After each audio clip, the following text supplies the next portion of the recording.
চোর উঠেছিল মানে? আসলে নেই। একদিন এক আদিবাসী ছেলের মৃতদেহ পাওয়া গেল জঙ্গলে। তার গায়ে বাঘের আঁচড় ছিল।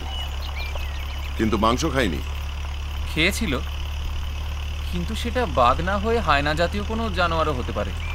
তা মহিতোষ বাবু কি বলেন? উনি তখন ব্যবসার কাজে হাসিমারায় ছিলেন। বন বিভাগের কর্তাদের ধারণা বাঘ, কিন্তু মহিতোষবাবু সেটা বিশ্বাস করতে রাজি হন। অবশ্য বন বিভাগের লোকজন এই গত 3 মাসে খোঁজাখুঁজি করেও সেই মানুষকে কোনো সন্ধান পায়নি। আর কোনো মানুষ খাওয়ার ঘটনাও ঘটেনি? আজ্ঞে না। Highly interesting.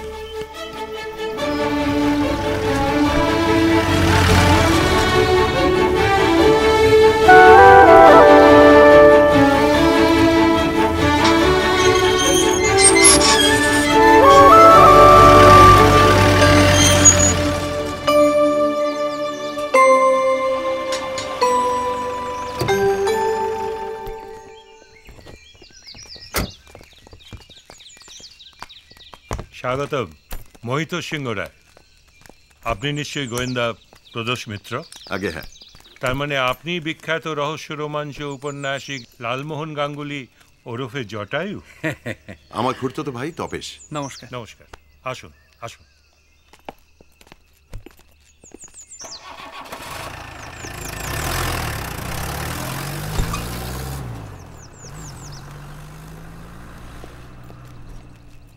ইনি আমার প্রপিতামহ আদিত্যনারায়ণ সিংহ রায়। বাহ, বঙ্কিমের সঙ্গে না চিঠি লেখালেখি ছিল জানেন তো? বঙ্কিম? আদিত্যনারায়ণ তখন কলেজে পড়েন। বঙ্গদর্শন বেরোচ্ছে, বঙ্কিম লিখলেন দেবী চৌধুরানী। সেই সূত্রেই উনি বঙ্কিমকে চিঠি লিখেছিলেন। দেবী চৌধুরানী তো এই অঞ্চলেরই গল্প, তাই না? তা তো বটেই।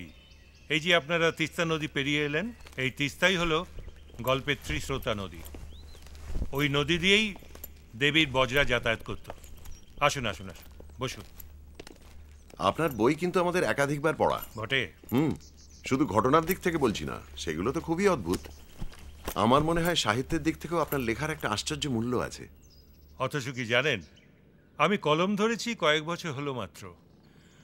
অবশ্য লেখাটা বোধহয় আমার রক্তেই ছিল, কারণ আদিত্যনারায়ণ থেকে আমার পিতৃদেব সকলেই সাহিত্য চর্চা করেছেন।